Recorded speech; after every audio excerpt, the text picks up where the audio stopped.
Okay. So today, as we were discussing about cryptanalysis, so we will continue with cryptanalysis of modern block ciphers.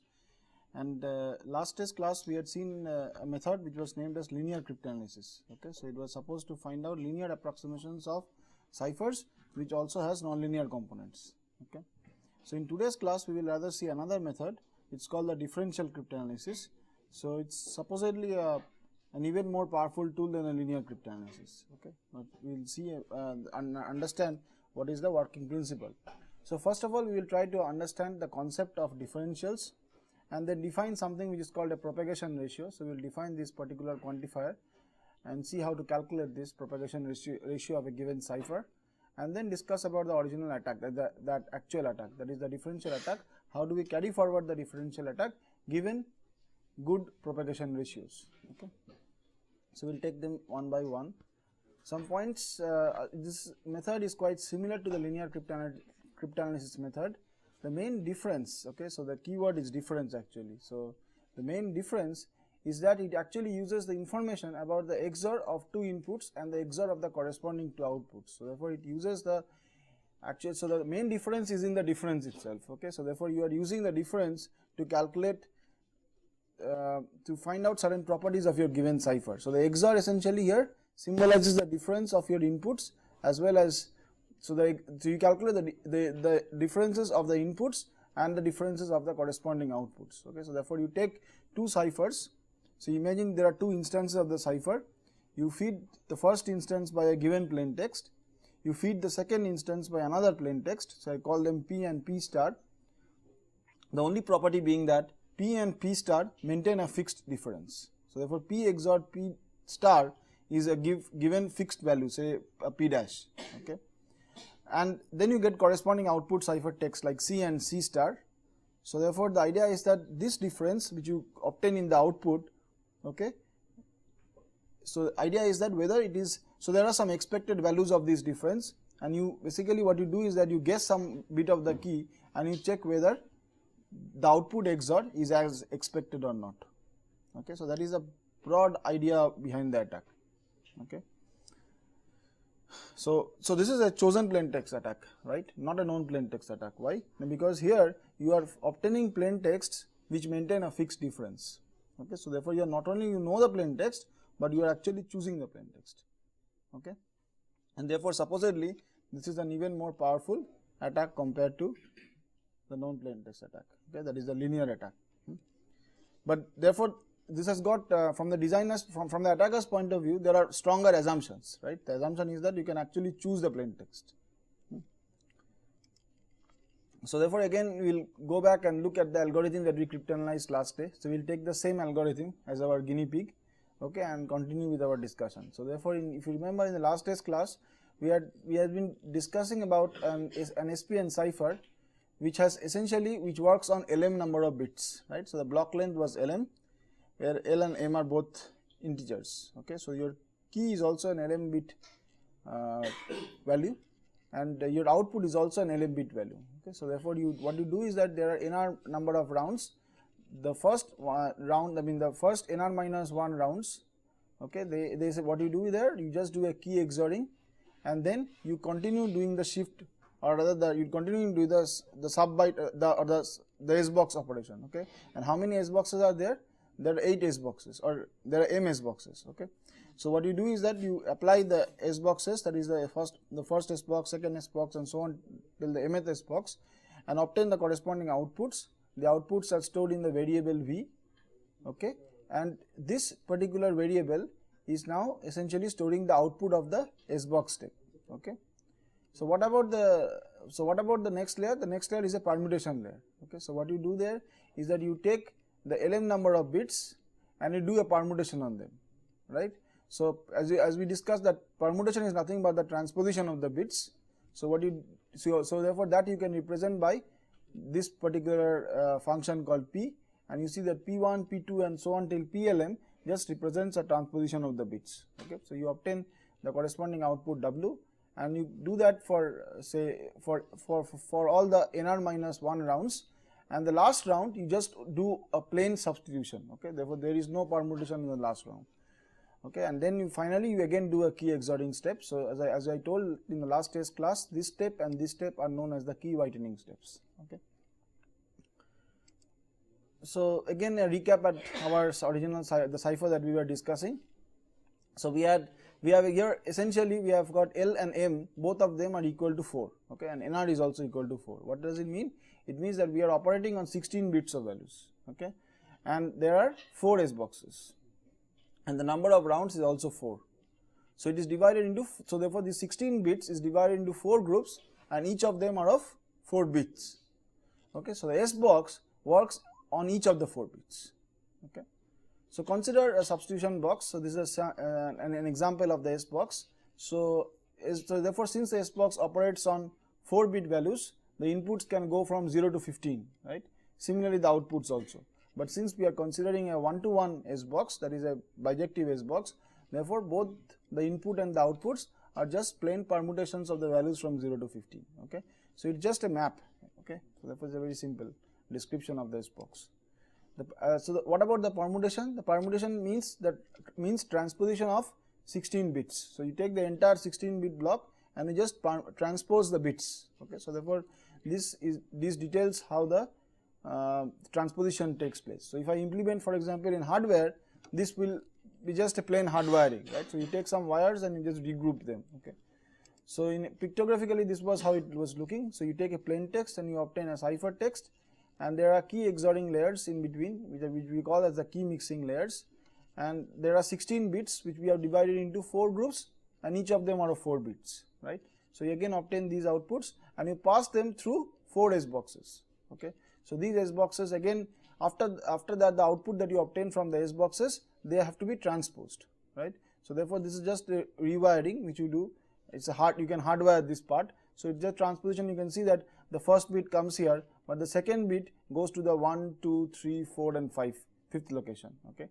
So you can follow that from the permutation table also, that the first bit goes to the first location, the second bit goes to the 5th location, and so on. So you can relate the diagram with this table, okay. Okay, so similarly you obtain, there are 4 rounds, and finally you obtain the corresponding ciphertext, okay. So this is our guinea pig cipher which has been provided, and today like last day we had performed linear attack on this. Today we will see how a differential attack works on this, right. So this is again now I am considering the problem that is the GPIC cipher secure, but only today I am not concerned with the linear attack. So today I am, as a designer, I am evaluating whether the cipher that I am proposing is secured against a differential attack, okay, or a given chosen plain text attack. Okay, so you remember the key scheduling. So the key scheduling was as follows: you take all the bits and you start from the 4R plus 1 bit position if R is your corresponding round number, okay. So therefore you start, for the first bit you start from here and you collect 16 bits, then again you start from this point and again collect 16 bits, and next round you again start from here and collect 16 bits, okay. So this is a very simple substitution, simple key scheduling technique, okay. So now we start formally what is known as the differential attack, and we start actually informally. So it says that the attacker chooses an input XOR X dash, okay. So therefore you fix an input XOR and I name that to be X dash, okay. So he has several tuples. So for example, he can obtain tuples like X comma X star, where X and X star, if you XOR them, you get the value of X dash, okay. So you obtain the corresponding ciphers from X, that is you obtain the output of, if you encrypt X you obtain Y, and if you encrypt X star you obtain Y star, okay. So for each pair of Y and Y star, he guesses the key value of the last round. So what he does is that he has obtained Y and Y star, which are the corresponding cipher texts. So the last round he guesses some key values, okay, and what he does is that he decrypts the last round. So he decrypts both of the pairs, and he checks the XOR at the last but 1 round. So he goes back and he finds out what is the corresponding XOR at the last but 1 round, and he checks out whether the result matches with the most probable outcome, okay. So which he has which has basically found by some probabilistic technique. So therefore we will discuss about the probabilistic method that is to be followed. So based upon this probabilistic approach, if the attacker has first studied the cipher, Okay. So, and based upon his study, he has actually computed that which are the corresponding differentials which are supposed to occur with a large number of probability. Okay. So, with a large probability. So find out, so therefore he checks out whether the result matches with the most probable outcome, which he has found out using some probabilistic approach analogous to the finding of the best linear approximation in case of linear attack. So, in case of linear attack, the attacker had previously studied the cipher and had obtained linear approximations of the cipher, right. So, in this case actually there is a different strategy. He has performed differential analysis of the cipher, okay, and he has obtained something which is known as more probable differentials in the output, okay. So, therefore, so this is the, I think it will become more clear as we proceed, okay. So, therefore, what he does is that he maintains a frequency table for each of the key, noting the number of matches. So, therefore, he finds out, so he guesses one key and finds out the number of matches, okay, and similarly keeps on doing that. It is expected that the candidate key will have the highest number of matches. So, that is the broad strategy behind the attack, okay. So, now the next question comes is how do we really carry forward and really obtain those probable differentials, okay. So, therefore, suppose we are, in this case we are considering 3 rounds of the cipher. So, because there are 4 rounds, okay. So, they exclude the last round, you have 3 rounds, right. So, now we are interested in obtaining the output after 3 rounds, which is more probable, okay. So, therefore, the idea is this, that is coming back to our diagram.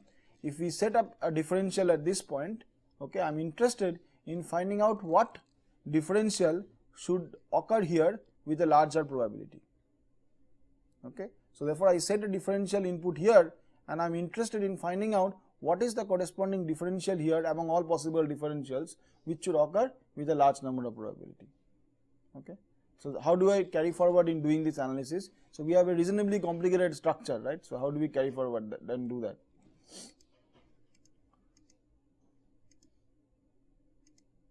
So, therefore, again your problem is mainly the S box. Why? Because apart from the S box, all other layers are linear layers, okay. So, now if I fix an input differential to a linear layer, I can easily predict what should be the corresponding differential at the output of a linear layer, okay. But the real spoil sport from the point of view of the attacker is again the S box, okay. So, he needs to take care specially for the S box, right. So, what he does is this, that is he takes the S box and he does more detailed analysis on the S box, okay. Like we had done for the linear attack, we also had done analysis for the S box, okay. So, in this case also we do analysis for the S box in terms of differentials, okay. So, what he does is as follows. So, what you do is that you consider an ordered pair of bit strings of length m. So, therefore, suppose your S box operates on m bit values and results in n bit values. So, this is an example of an m cross n S box, okay. So, you considered an ordered pair of bit strings of length m, say I call them x comma x star, and I say that the input, that is input XOR, is x XOR with x star. So, that is my input differential actually, and what is the output differential? You compute by the value of Sx, you compute the value of Sx star and you take an XOR between them, right. So, therefore, you obtain y and y star and that is the output XOR. So, note that the XOR is an n bit string, right, because your resultant is finally an n bit value. So, your XOR is also an n bit value, right. So, now let us define a particular term called delta, and delta is delta x dash. Why do I call them delta x dash? Because I have fixed this value of x XOR x star supposedly, okay. So, that means that x XOR with x star is a fixed value of x dash, okay, and you obtain all such ordered pairs x comma x star which satisfy the equation that x and x star when taken XOR results in x dash, okay. So, it is called like a differential set. So, you form a differential set or a delta set such that, so that is defined to be the set of all ordered pairs x comma x star such that the XOR of x and x star is equal to x dash, okay. So, that is a very simple definition, okay.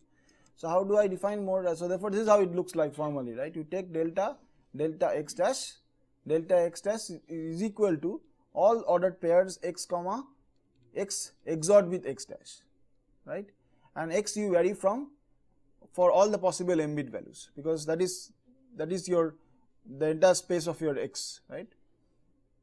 So, how many number of elements can you obtain in this fashion? you can obtain 2 power of m values, right? That you, I guess all of us see that there are 2 power of m values in this set, right? The cardinality of this set is 2 power m, right? But how many values, how many distinct values can the output take? It can take 2 power n values, okay?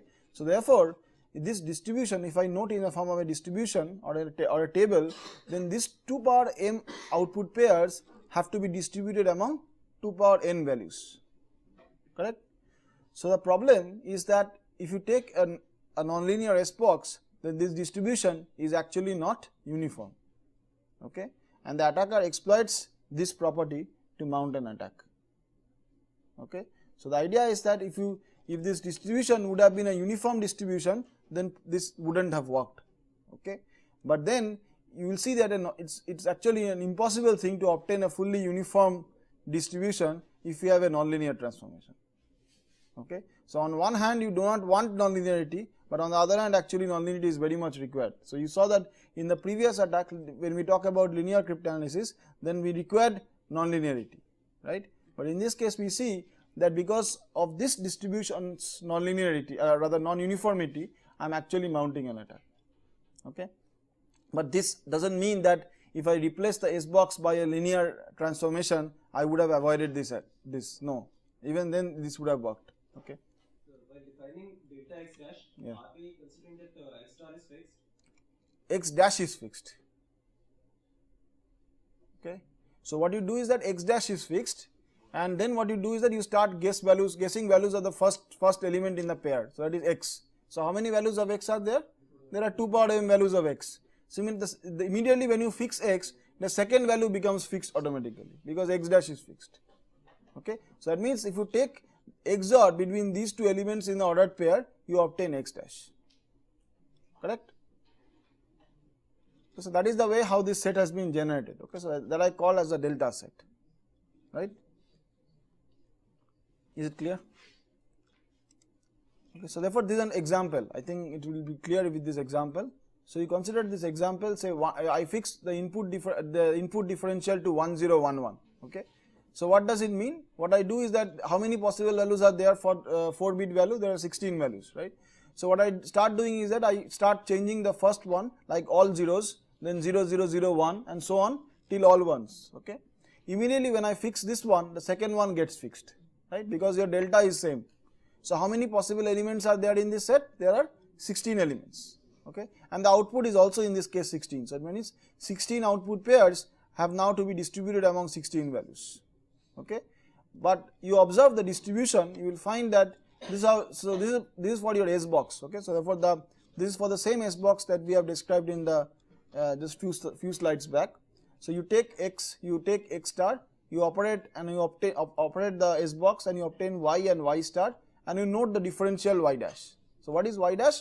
Y dash is the XOR of y and y star, okay? So now in an uniform distribution, you would have expected that all the values would have occurred once, right?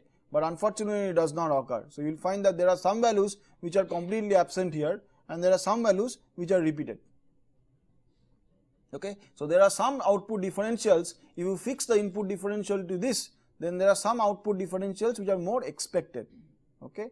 And there are some output differentials which are not expected, which are impossible, which cannot occur, okay? So this central idea you will find appear in various kind of cryptanalytic methods, okay? So today we will discuss about differential attacks, but there are other classes of similar kind of attacks also, like something which is called higher order differentials, impossible differentials and so on, okay?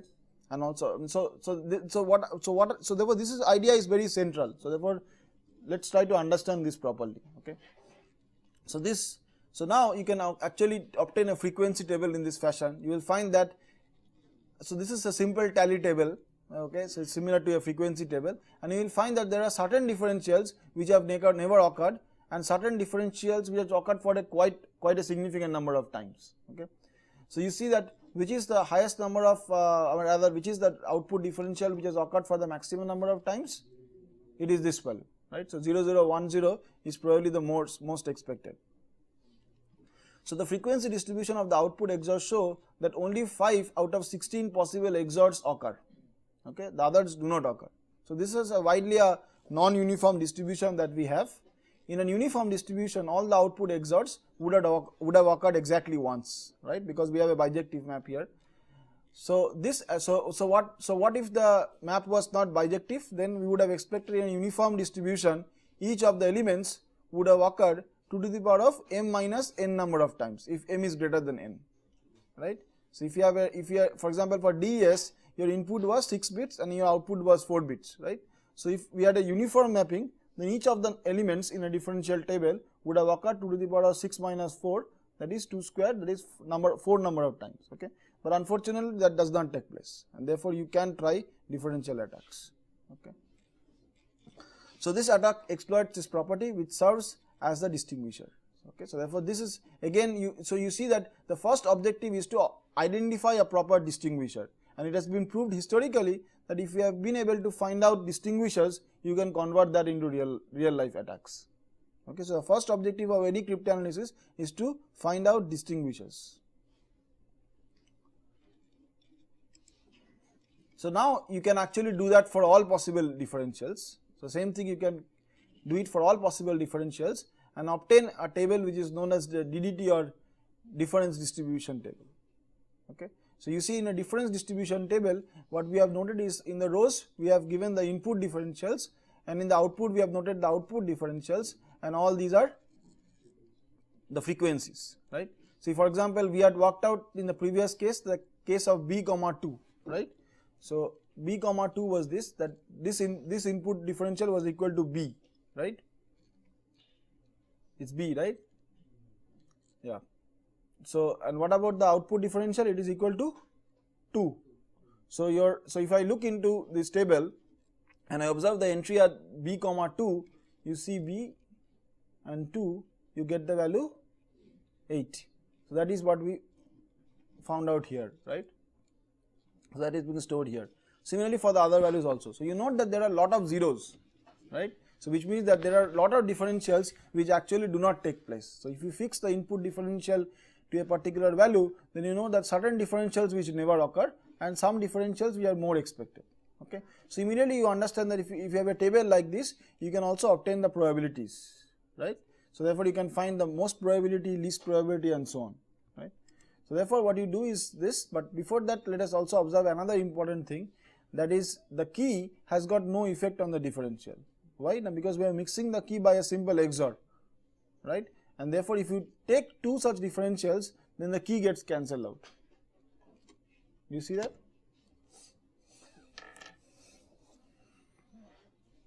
Okay, so what is your key XORing operation? You take X and you mix the key, right, and you obtain X XOR with K. So what happens in the other instance of the cipher? You take X dash and you mix the same key, right. So what do you obtain? X dash XOR K. So what is the differential here? X XORed with K, XORed with X dash, XORed with K. I can apply my previous properties of the XOR and I can obtain that this is actually equal to X XORed X dash, okay. So this differential here was also X XORed with X dash, right. So therefore if I fix this differential at the input actually passes to the output. So the key has got no effect, right. All of us see that?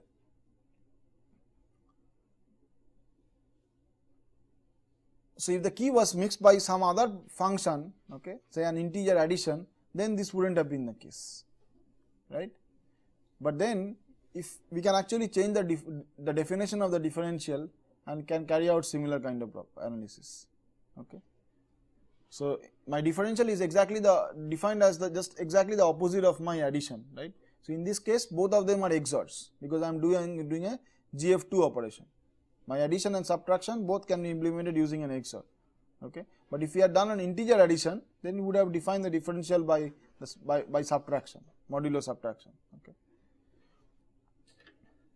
So the key has got no effect on the differential. So the key mixing has got no effect on the XOR because it is mixed using an XOR function which is also used to compute the XOR, okay.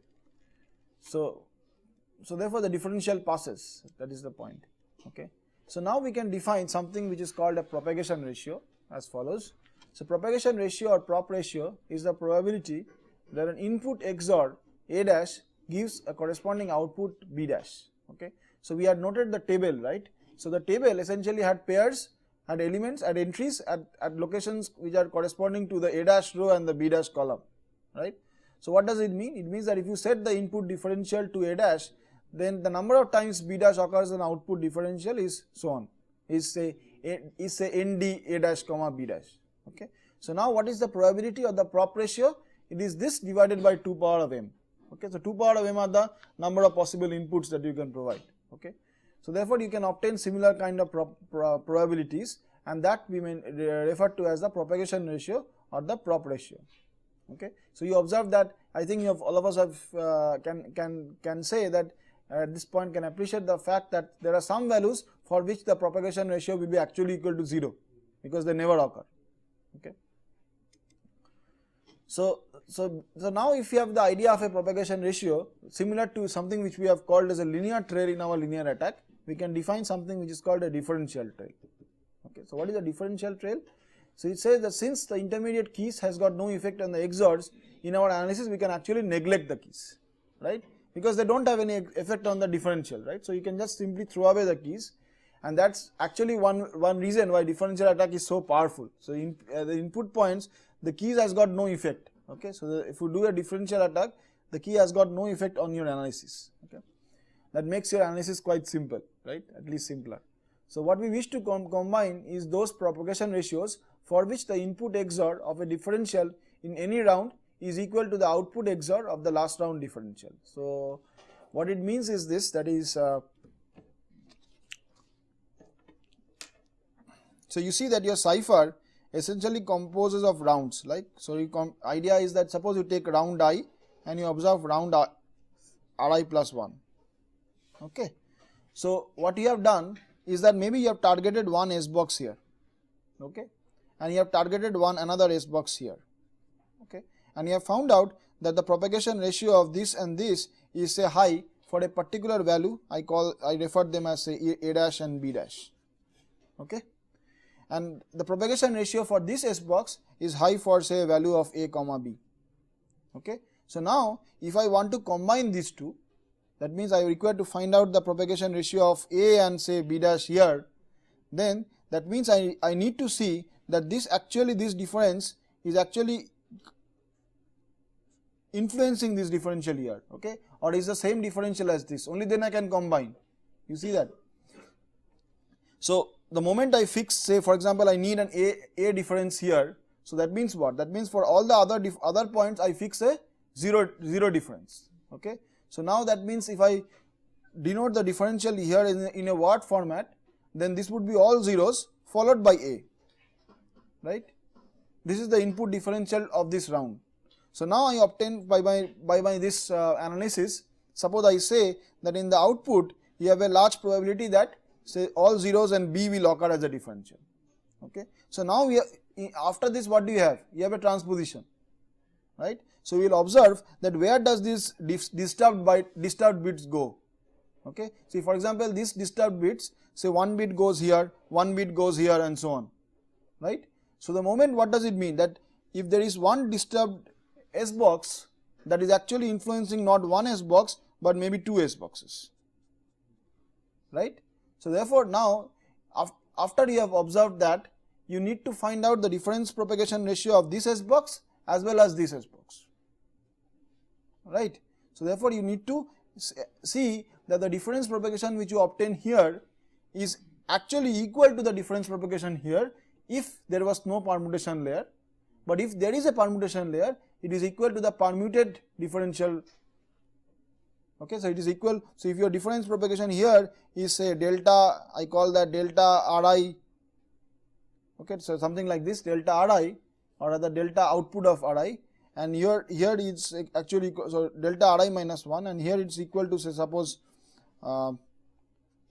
delta R dash I minus 1, then there, since you have a linear transformation here, you can actually write the delta R dash I minus 1 is equal to the linear function operated upon delta Ri minus 1. So mathematical I can represent this in this format. right. So I mean, this is a mathematical representation, okay, but if you do not bother about this, it just means that it should be such that the difference, that when you in your differential analysis you take care of how that wires are getting transposed, right. So I think it will be, again I will repeat this point in our analysis. So it says that, so now you come to this point. So we wish to combine those propagation ratios for which the input XOR of a differential in any round is equal to the output XOR of the last round differential. Okay. To be precise, the output XOR is actually the permuted XOR of the last round differential. Okay. So that is what I said, and I will again repeat this in our example. Okay. So the prop ratios are assumed. Okay. So another assumption that we make is that our prop ratios, that is the individual prop ratios, are actually independent. Okay. So this is exactly similar to the assumption behind the piling up lemma. So again, this comes from the fact that my key scheduling is supposed to provide me independent keys for each round. Okay. And if it does so, then after this XORing you get independent random variables. Okay. So therefore you can assume fairly that the prop ratios are independent. Okay. So therefore you can actually multiply the corresponding prop ratios. Okay. So now you see a real life example, and I think example is always important in these cases. Okay.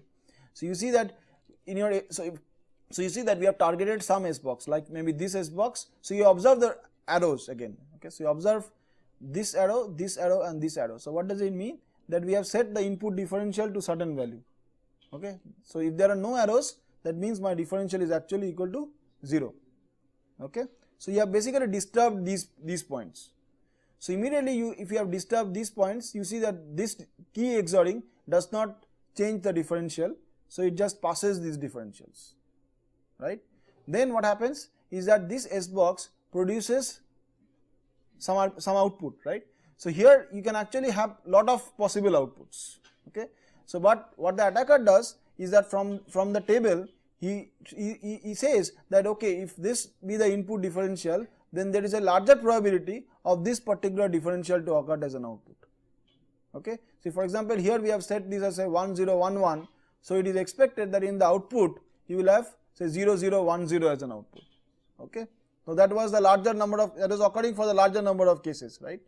So this, now you see, because of the transposition, this, the disturbed bit is this one, right. So this one is the disturbed bit. So where does it go? It goes to this particular point. Okay. So and it actually makes this S box disturbed, right. So what happens to the output of this S box? Again you have set the input to say 0 1 0 0, and again from the table you find out which output differential is more probable. Okay. And then you observe that, okay, so in this case for example 0 1 1 0 is more probable, and you find out where does this go. This bit goes here, this bit goes here. So therefore now two S boxes are getting disturbed, right.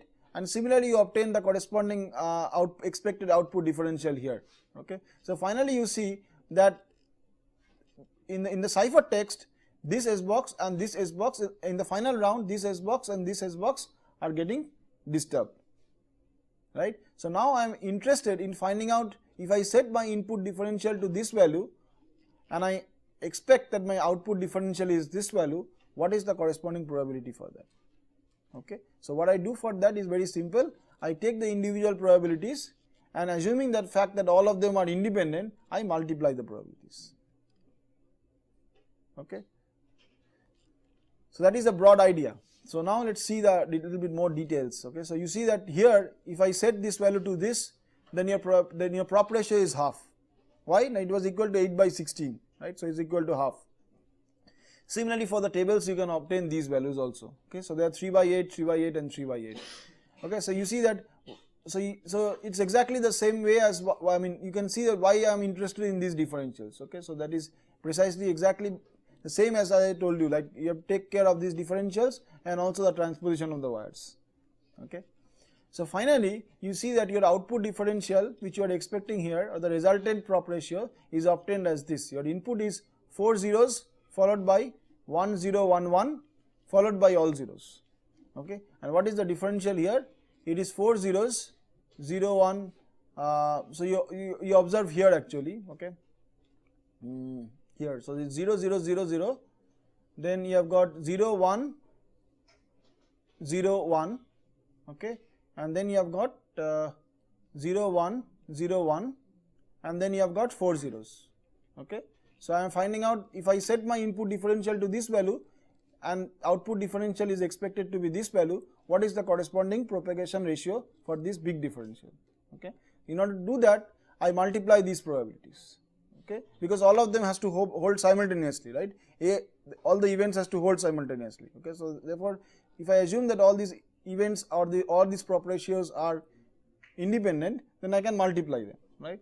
So if I multiply them, then I obtain, for example, half into 3 by 8 whole cube, and I obtain 27 divided by 1024, okay. So that is my probability of this particular difference occurring, right. So now what we do is that we obtain the differential of a 3-round approximation of the cipher, right. So is this part clear to us till this part?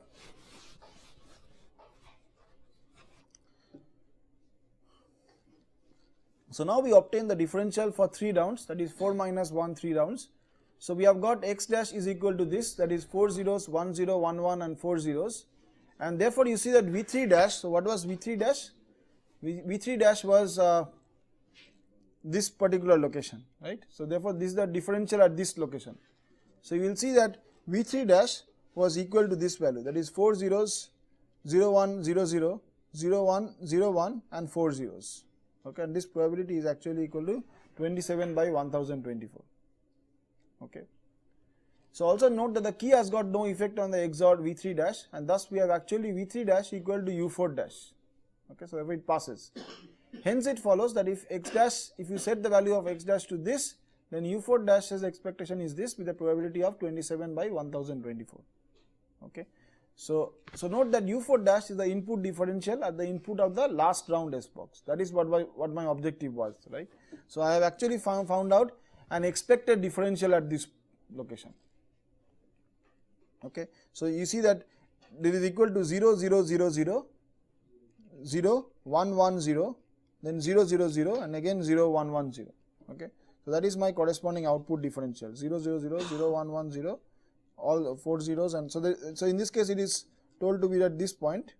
So you can see that if I propagate that to the output, I can obtain similarly the differential, okay. So that is quite straightforward, okay. So therefore this is this value correspondingly. So you have got 4 zeros, 0 1 1 0, 4 zeros and 0 1 1 0, and your probability is of this occurring is 27 by 1024, okay. So now the real attack. So therefore we have done our our analysis, and what we do is that suppose you take large number of possible plain texts, okay, with keeping in mind that your input XOR is this. So you set this input XOR to this and you take large number of possible plain texts, okay. So in this case we have taken 5000 plain texts, and then what you do is that you obtain the corresponding cipher texts, okay, and you guess the last round key. So now you see that like your linear attack, we needed, so here also you do not require to guess the entire key, you require to guess only these 4 bits and these 4 bits, right. So therefore in your linear attack also we had, if you remember, we had guessed only this part of the key, okay. So if your total complexity of doing the brute force complexity of doing the attack would have been 2 power 16, right, because there are 4 4 4 and 4, but in this case you are just guessing only this part and this part. So how many possible guesses are there? 2 by 8, that is 256, okay. So therefore you are guessing only 256 keys, and what you do is that from the cipher text you go back and you check whether the differential meets the expected value or not, okay. And similarly you do frequency analysis for all the possible keys, okay. It is expected that the correct key will actually give you larger number of probability, will have the highest frequency in the table, okay. So what you do is that you guess the key. Note that you just need to guess 8 bits of the key, okay, and what you do is that you decrypt the last round and verify whether the differential at the input of the last round S box is actually equal to 4 zeros 0 1 1 0, 4 zeros 0 1 1 0, okay. So now you make a frequency table for the keys, right. So what you do is that you make a frequency table for the keys, and if you make a table, this is how a sample table would maybe look like. So you see that we have guessed four keys here and 4 keys here.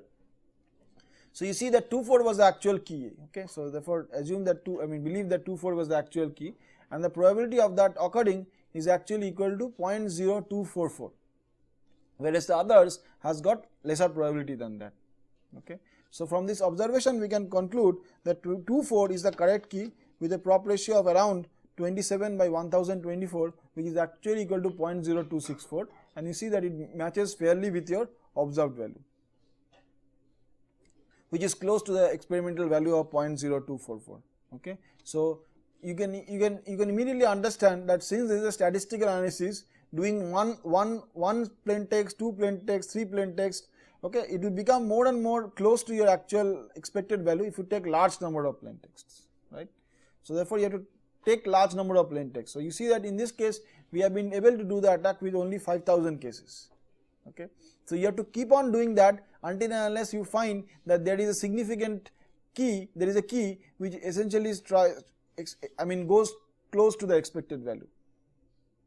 Okay, so the idea is that you have to ensure that you take large number of texts, and then only you can confirm that this particular key is correct, right?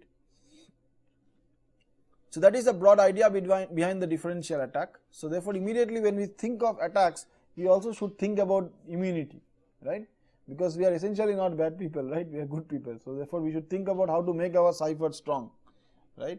So therefore the idea is essentially it boils down to the fact that how do I make the S box good, right? That is the central idea. So in this particular case, when I am thinking about how to make it immune against differential cryptanalysis, I have to build the S box with as much uniform distribution as I can, right? So you can see that there are some papers which talks about uniform mappings. Okay, so there was a paper by Nyberg which I told you in context to in context to AES design. So that paper essentially talks about many such transformations and reflects upon the point of various properties which those mappings has, okay, and which can be probably used as cryptographic mappings. Okay, so one of them was the inverse function in finite field, okay, which was adopted by Rindal designers and made the and what works as the AES box, okay, what works central to the AES box.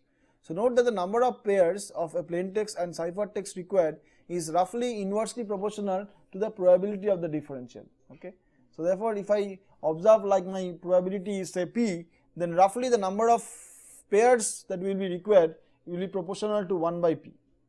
Okay, so therefore you see that if your probability that you that you obtain is high, then you require lesser number of plain texts. Okay, so therefore that is the idea why you require you need to identify those prop ratios which has got a higher values.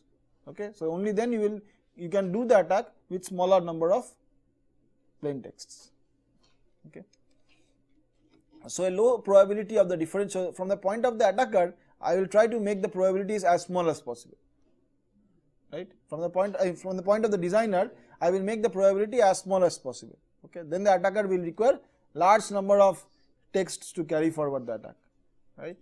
So the S boxes are built to ensure that all the differentials have a prop ratio which is less than a bound. Okay, so therefore if I can provide as a designer that okay, the prop ratios will be lesser than such values, then I am providing an upper bound to these prop ratios. Okay, so that is required from the point of so when I design S boxes, I require to apply combinatorial theory mathematical principles and really provide such kind of upper bounds. Okay, so therefore designing S boxes is not so trivial. Okay, so therefore you have to take care of lot of combinatorics and other properties, and you will see that there are a lot of trade-offs also. If you can save this, then the other thing will be exposed. Okay, so you have got a very small piece of cloth and you have to actually cover a very big space. Okay, so therefore we will see some kind of ideas about which are required to design an S box, certain properties which we need to satisfy for when we are talking about the S box construction in our next classes. Okay, but for now you can just take a small exercise. So what you can do is that for each of the 8 S boxes of the ES, you can compute the bias of say a given random variable which is like this. Okay, so you can do that for say at least for some of the S boxes. Okay, and you can just try to find out that whether your DES box was really good or not.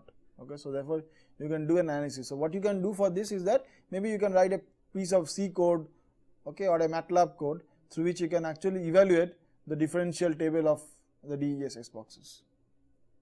Okay, and then I leave it to an exercise. You can actually submit reports on that also. I mean, handwritten reports would do that. Among the 8 S boxes, which S box do you think is the most strong? Okay. So some of the books that I have again followed are the same. So again, this tutorial is very good, so you can follow this tutorial. Okay, so therefore this clears lot of doubts which generally appears in when you see this kind of attack for the first time. Okay. So in our next test topic, we will talk about some other cryptanalytic methods. Okay, so these cryptanalytic methods means that there are large number of cryptanalysis methods which are there, but we will try to understand some of them.